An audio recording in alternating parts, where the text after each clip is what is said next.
Your savings account just cost you $700. You didn't feel it, that's the problem.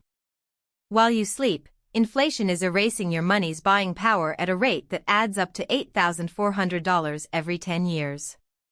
And 67% of Gen Z has no idea this is happening. Hey, I'm breaking down the one number that explains why keeping money in a traditional savings account is actually a wealth-destroying decision, and more importantly, the exact fix that takes 4 minutes. This isn't about getting rich quick. This is about not accidentally getting poor slowly. Let's go.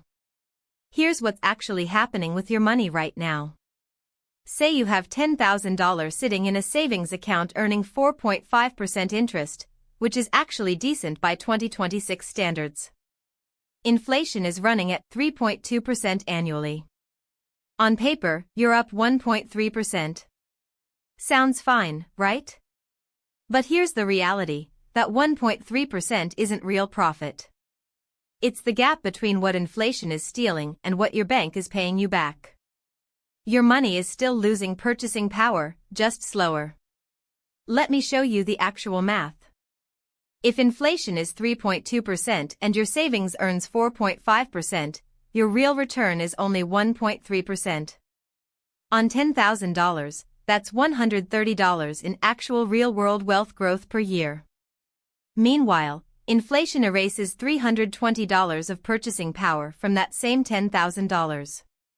You're behind by $190 in year one alone. Over 10 years at these rates? You've lost $8,400 in real value. That's not an investment loss, that's your savings account slowly destroying your wealth while looking safe. Now here's why this happens. Think of inflation like a slowly rising tide and your savings account like a boat with a small leak. The bank's interest is the pump keeping water out. But if the leak, inflation, is bigger than the pump, interest, you're still sinking. You're just sinking slower. The mechanism is simple. The US dollar loses value every year because the government prints more of them.